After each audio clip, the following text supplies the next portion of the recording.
the Grizzlies are finding a way at the end of games to figure out, let me, pare this down. Let me get 2 or 3 possessions where I can get stops and convert baskets. Ja Morant is getting to the free throw line a lot more over these last 3 games as well, too. So those are all factors that have led to this sort of turnaround.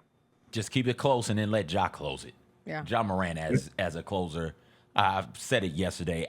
If there's a better closer in the NBA, I'd like to see him. I'd like to meet him. Ja Morant, the last 4 or 5 minutes of games, absolutely takes over. How many straight games with double-digit fourth quarter points is he at now? 3. Where four? Oh, it's 3?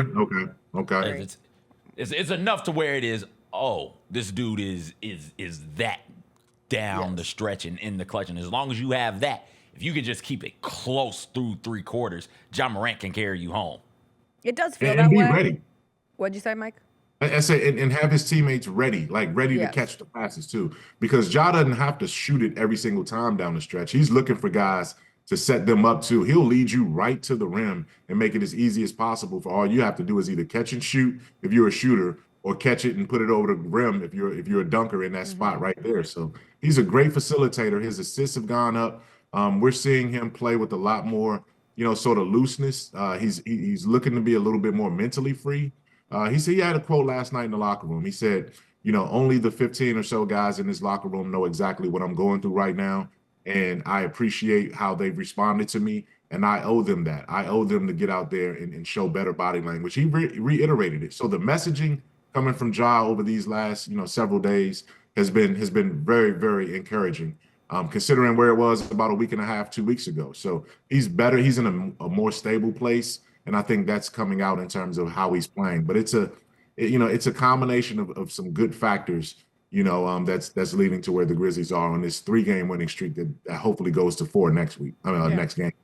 And it's putting the ball in your best player's hands. And Ja thrives. Like, he's been great down the stretch, but I think even more, I won't say more, but of equal importance has been the effort levels from start to finish and not allowing himself to get sucked back into the frustration with the refs. And listen, there were many reasons to be frustrated with officiating last night, and I thought that was a testament to the growth even in the last couple of games that we've seen.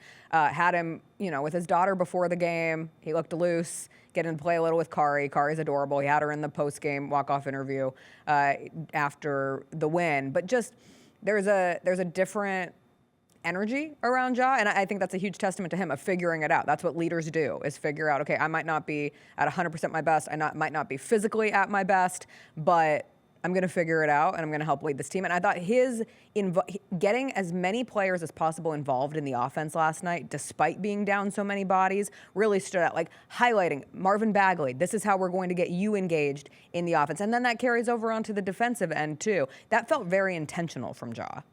It was. And, and those guys talked about it too. Lamar Stevens said that, when you have these guys, believing in you, so what we saw last night was the Grizzlies play group team, right? The play groups are the guys that are either coming back from injuries or they're the scrimmage guys who are working out guys who are coming back from injuries, right? So it's almost like the practice squad in the NFL realm. So it's Lamar Stevens, it's Marvin Bagley, it's Cam Spencer, and it's Jay Huff, right? And Conchar is usually in that group too. So you got those 5 guys who are basically the Grizzlies practice squad. And when those guys, and they say, look, we're ready because we're going up against or playing alongside these guys when they're coming back from injuries. So we know what they want. We know how they want to play. And when you get on the court with these guys, it's not a, oh my God, my eyes are wide open moment. It's a, okay, I remember being in a workout with them the other day. So, Ja and his ability to, ignite these guys and trigger these guys, they want to play. And what, like I said, Lamar Stevens said, we took the same energy from our practice group and our play group, and we took it out on the floor. So good thing we all had a chance to play together, because within that unit, they have their own continuity. And now they just have to get on board with some of the leaders. And last night was an example of that. The Jessica Benson Show with CJ Hart, live every weekday at 8 a.m.